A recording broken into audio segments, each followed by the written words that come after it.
शेतकरी मित्रांनो, कांद्याचे भाव एवढे पडलेत की शेतकऱ्यांना उत्पादन खर्चही निघत नाही. पण आता सरकार हल्ले आहे. 23 एप्रिल 2026च्या या नवीन जी.आर. नुसार कांदा दर घसरणीवर मोठा निर्णय घेतला गेला आहे.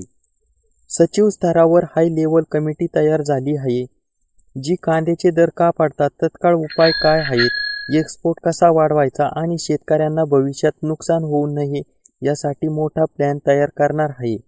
पण इथे खरा प्रश्न आहे, ही कमिटी फक्त अभ्यास करून रिपोर्ट देणार की शेतकऱ्यांना खरोखर फायदा होणार?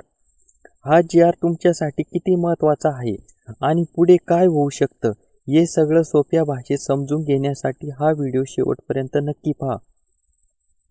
नमस्कार मित्रांनो, आपण पाहत आहोत पवन ॲग्रोटेक यूट्यूब चॅनल, जिथे आपण शेतकऱ्यांना महत्त्वाच्या योजना आणि अपडेट्स सोप्या भाषेत समजून घेतो. आज आपण पाहणार आहोत 23 एप्रिल 2026चा एक अतिशय महत्त्वाचा शासन निर्णय, जो थेट कांदा उत्पादक शेतकऱ्यांशी संबंधित आहे. शेतकरी मित्रांनो, महाराष्ट्र हा देशातील सर्वात मोठा कांदा उत्पादक राज्य आहे आणि देशाच्या एकूण उत्पादनात 40 ते 50% कांदा महाराष्ट्रात घेतला जातो. तरीही दरवर्षी शेतकऱ्यांना सर्वात मोठी समस्या ती म्हणजे कांद्याच्या भावातील घसरण.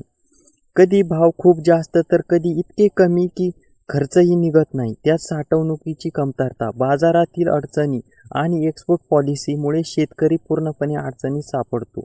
या सगळ्या पार्श्वभूमीवर 25 मार्च 2026 रोजी मुख्यमंत्री यांच्या अध्यक्षतेखाली मोठी बैठक घेण्यात आली आणि त्यानंतर जी.आर. काढण्यात आला.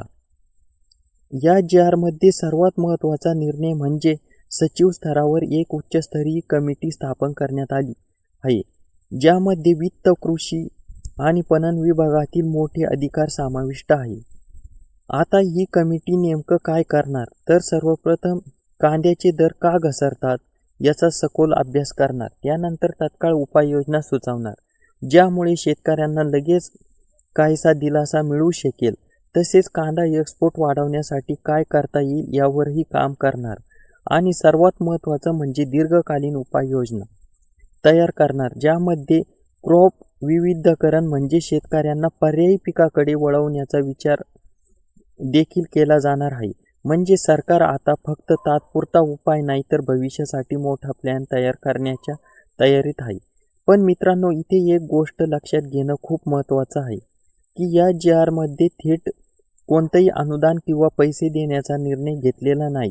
ही कमिटी फक्त अभ्यास करून सरकारला रिपोर्ट देणार आहे आणि त्यानंतर पुढचे निर्णय घेतले जातील.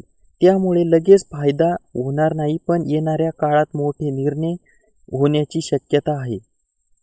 म्हणूनच शेतकऱ्यांसाठी अशा अपडेट लक्ष ठेवणं खूप गरजेचं आहे, कारण योग्य माहिती असेल तर योग्य निर्णय घेता येतात. जर सरकारने योग्य पावले उचलली तर भविष्यात कांद्याला स्थिर आणि चांगला भाव मिळू शकतो आणि शेतकऱ्यांचे नुकसान कमी होऊ शकते. तर मित्रांनो, हा होता आजचा महत्त्वाचा जी.आर. अपडेट. तुम्हाला ही माहिती उपयोगी वाटली असेल तर व्हिडिओला लाईक, चॅनलला सबस्क्राईब करा आणि कमेंटमध्ये नक्की सांगा तुमच्या भागात सध्या कांद्याचा भाव किती चालू आहे. धन्यवाद मित्रांनो.